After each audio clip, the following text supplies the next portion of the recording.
तो next question करते हैं। अगला क्वेश्चन है कि a certain sum of money amount to rupees 1008 in 2 years and 1164 in 3 1/2 years. Find the sum and the rate of interest. ऐसा question मैंने अपनी पिछली वाली वीडियो में भी करवाया था। बहुत ही इंपॉर्टेंट क्वेश्चन है एग्जामिनेशन पॉइंट ऑफ व्यू से। तो कैसे करना होता है ये क्वेश्चन, आपको क्वेश्चन ये बोला गया है कि आपका जो सम है, सम का मतलब होता है प्रिंसिपल। तो प्रिंसिपल जो है वो कितना हो गया, 1008 हो गया, अमाउंट बन गया और 1008 हो गया 2 सालों में। और वही प्रिंसिपल आपका 1164 हो गया 3.5 सालों में। तो आपको पूछा है find the sum and the rate of interest, ये चीज़ पूछी है। तो इसको करने का बेस्ट तरीका क्या है, सबसे पहले क्या करो, अमाउंट लिखो। अमाउंट है मेरा 1164, कितने साल का, 3.5 साल का। इसको 3.5 लिख दिया मैंने, ये टाइम है। और एक और अमाउंट है हमारे पास 1008, ठीक है, ये कितने साल का है, 2 साल का। आपको कुछ नहीं करना, आपको इस चीज़ को और इस चीज़ को, मतलब अमाउंट को और टाइम को, दोनों को माइनस करना है। तो माइनस करोगे तो आपको कितना मिल जाएगा, यहाँ से यहाँ मिलेगा 1.5 मिलेगा, यहाँ पे 1.5 मिलेगा। इसको करो, कितना आएगा, 6 आ जाएगा यहाँ पे आएगा 5 और यहाँ पे आएगा 156 जो आया। ये जो 156 आया ये बेसिकली क्या है, सिंपल इंटरेस्ट। कितने साल का, 1.5 साल का ये टाइम है। ये 1.5 साल का सिंपल इंटरेस्ट है 156 1.5 साल का इंटरेस्ट। आपको 1 साल का निकालना है। तो 1 साल का कितना आएगा, 156 बाय 1.5, ये 1 साल का आ गया, ठीक है। अभी आपको 1 साल का मिल गया, ओके। तो आप क्या करोगे, अब 2 साल का निकाल लो या 3.5 साल का, क्योंकि आपके पास 1 साल का तो है ही है। तो आप 2 साल का निकाल लो। तो 2 मल्टीप्लाई कर दो यहाँ भी और यहाँ भी 2 मल्टीप्लाई कर दो। तो क्या आ जाएगा, इसको ऐसे लिख लो, 156 अपॉन 15, यहाँ पे चला गया 10 ऊपर और ये 2। इसी चीज़ को मैंने ऐसे लिख लिया, ठीक है। तो इसको काट लो, 5 से काट लो, 5 3 ज़ा 15, 5 2 ज़ा 10। इसको और काट लो, 3 5 ज़ा 15, 3 2 ज़ा 6।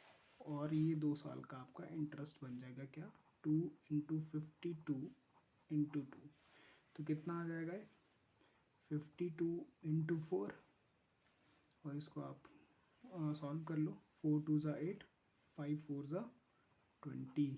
तो 2 साल की जो SI बेसिकली बन के आई वो आया हमारे पास, ये SI है 2 साल की, कितनी, 208। अब आप देखो कि आपके पास 2 साल का अमाउंट भी पड़ा है और 2 साल की SI भी पड़ी है। तो आप प्रिंसिपल बता सकते हो। कैसे बताओगे, देखो अमाउंट किसके बराबर होता है, प्रिंसिपल प्लस SI। तो अमाउंट 2 साल की कितनी है, 1008। प्रिंसिपल हमें पता नहीं है, सिंपल इंटरेस्ट 2 साल का कितना है, 208। तो P यहाँ पे रह गया, इसको यहाँ से माइनस कर लो। तो आपके पास कितना आ जाएगा, ये 800। तो प्रिंसिपल आपका आ जाएगा 800। अब आप ऑप्शन में देख लो, 800 यहाँ भी है, 800 यहाँ भी है, ठीक है। तो मतलब बी ऑप्शन तो हो नहीं सकता और ना डी ऑप्शन हो सकता। आंसर जो है वो हमारा ए ऑप्शन में है या सी ऑप्शन में है, ओके। तो अब हमें रेट भी निकालना पड़ेगा। रेट कैसे निकालते हैं, रेट मैंने बताया आपको निकालना, पिछली वीडियो को आप गो थ्रू करना, वहाँ पे भी बहुत अच्छे से ये क्वेश्चन मैंने समझाया है, बहुत ही अच्छे से। तो रेट कैसे निकालते हैं कि 1 साल का प्रिंसिपल, तो देखो नहीं 1 साल का इंटरेस्ट। तो 1 साल का इंटरेस्ट कितना था हमारा, ये था 156 अपॉन 1.5, ये लिख लो। ये 1 साल का इंटरेस्ट जो ये था, 1 साल का 156 अपॉन 1.5, इसको डिवाइड करते हैं प्रिंसिपल से जो हमारा 800 आया और मल्टीप्लाई कर देते हैं हम 100 से। तो यहाँ से हमारा क्या निकल जाएगा, रेट निकल जाएगा। कैसे निकल जाएगा, 156 तो ऊपर ही रहा, इसका पॉइंट हटाऊंगा तो ऊपर 10 चला जाएगा, और ये इसके हाथ आ जाएगा 15 × 800 × 100। इसको आप सॉल्व कर लो। दो ज़ीरो से 2 ज़ीरो कट गया, 2 4 8, 2 5 10। इसको और काट लो आप, 5 3 15, और ये किससे चला जाएगा 52 से, और ये किससे चला जाएगा 13 से। तो रेट कितना आ जाएगा आपका 13%। Okay, so option number C 13%। 800 principal और 13% आ गया आपका rate. Okay, so next question is question number 5। Question number 5 क्या कह रहा है?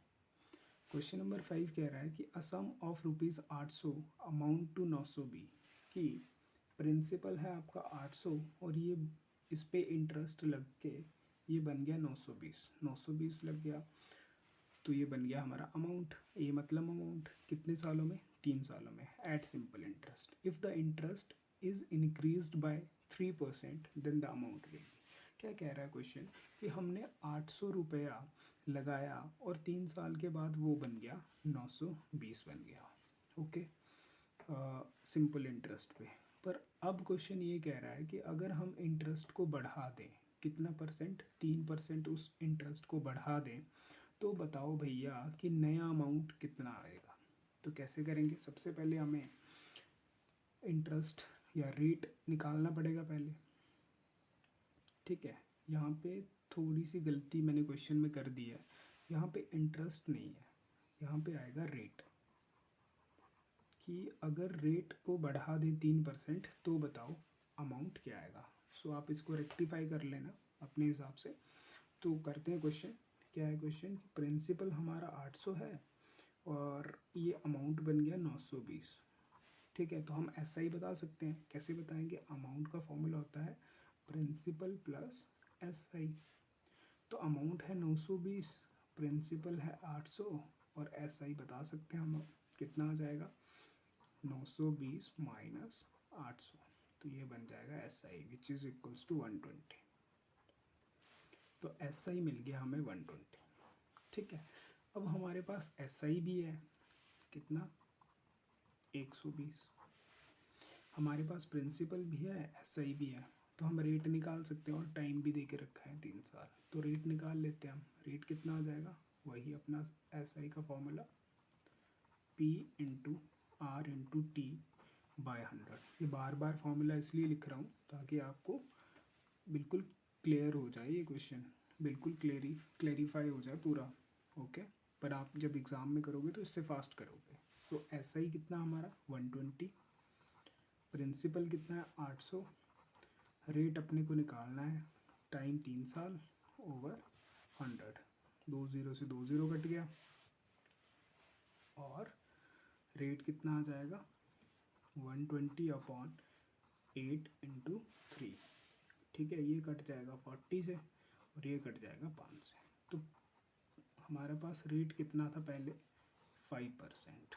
ये पहला काम हो गया। अब क्या कह रहा है कि रेट को बढ़ा दिया कितना परसेंट? 3%। तो हमारा रेट अब क्या आ गया?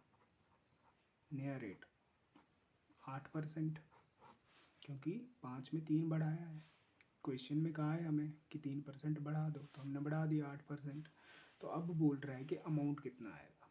तो अमाउंट निकाल सकते हैं हम। कैसे निकालेंगे अमाउंट? आप सिंपल इंटरेस्ट का SI का फॉर्मूला लगा लो, P into R into T by 100। ठीक है, तो SI आपको पहले पता था 120। ठीक है, जब हमारा रेट कितना था 5%, बट अब आपको SI नहीं है पता, क्योंकि रेट क्या हो गया अब चेंज हो गया। तो SI आपको पता नहीं है, आपको रेट पता है, प्रिंसिपल तो वही रहेगा 800। तो आप SI निकाल सकते हो नया SI नए रेट से। तो कैसे निकालेंगे? प्रिंसिपल है आपका 800, रेट कितना है 8 इंटू 100 नहीं अपॉन 100 और इंटू T। तो इससे इसको काट लो, तो T नहीं, यहाँ पे 3 आएगा क्योंकि 3 सालों के लिए बताया है। ठीक है, तो ये बनेगा 64 into 3 which is equals to 4 3 12 192। तो सिंपल इंटरेस्ट नया आ गया हमारे पास 192। अब आप अमाउंट नया बता सकते हो जो कि हमसे क्वेश्चन में पूछा गया है। कैसे बताओगे? अमाउंट क्या होता है? Principal plus S I. तो भैया प्रिंसिपल है 800 प्लस एस आई कितना आया 192, so which is equals to 992 हमारा नया अमाउंट आ गया। Okay, so option number is C 992। So next question is question number 6। क्या कह रहा है कि a sum of 1550 is lent out in two parts. कि 1550 जो हमारा प्रिंसिपल है उसको दो पार्ट्स में दिया गया। पहला पार्ट जो है वो 8% पे दिया गया और सेकंड पार्ट जो है वो 6% पे कुछ हिस्सा यहाँ से दिया गया। इफ़ द टोटल इनकम का मतलब है इंटरेस्ट। कुछ लोग यहाँ पे भी कंफ्यूज होते हैं कि ये टोटल इनकम क्या है। ये कुछ नहीं है, टोटल इंटरेस्ट। ओके, कितना दे के रखा है 106। Find the money lent at each rate. तो हमसे पूछा है कि आप बताओ कि 8% के ऊपर कितना पैसा दिया गया और 6% के ऊपर कितना पैसा दिया गया। तो मैंने आपको बताया है। अब कुछ बच्चे यहाँ पे भी कंफ्यूज हो जाएंगे कि या यहाँ पे रेट भी दे के रखा है, प्रिंसिपल भी दे के रखा है, बट यार टाइम तो दे के रखा ही नहीं है। तो जब जिस क्वेश्चन में आपको टाइम देखे नहीं रखा है ना, तो वहाँ पे आपको टाइम को हमेशा 1 साल मानना होता है। तो यहाँ पे टाइम हमें देख के नहीं रखा गया है, तो इस केस में हमें टाइम जो है वो क्या मानना है 1 साल। ओके, ऐसा ऐसा सेम क्वेश्चन मैंने अपनी पिछली वीडियो में बहुत अच्छे से आपको समझाया है। ओके, तो इस क्वेश्चन को अब करते हैं। कैसे करेंगे? With the help of alligation लगाएंगे। बहुत अच्छे से हमारा आंसर बहुत जल्दी आ जाएगा। कैसे लगाएंगे? तो देखो 1550 का आप सबसे पहले निकालोगे 8%। 1550 हमारा प्रिंसिपल है। अब ये क्यों बोल रहा हूँ मैं ऐसे कि 1550 का आप 8% निकालो। देखो ऐसा ही होता हमारा principal rate into time by 100, है ना? ये होता है। इसी चीज़ को तो मैं ऐसे भी तो बोल सकता हूँ कि ऐसा ही क्या है हमारा RT% ऑफ P। इस चीज़ को मैं ऐसे लिखूँ RT% ऑफ P लिख सकता हूँ, क्योंकि इसको सिंप्लीफाई करूँ तो कैसे आएगा R इंटू टी, इसका आ जाएगा नीचे 100 इंटू P। तो PR/T/100 इक्वल टू SI। ये और ये चीज़ दोनों सेम है, बोलने का तरीका अलग है। यहाँ पे हम बोल रहे हैं कि SI क्या है PR/T/100, और यहाँ पे मैंने क्या बोला SI क्या है RT%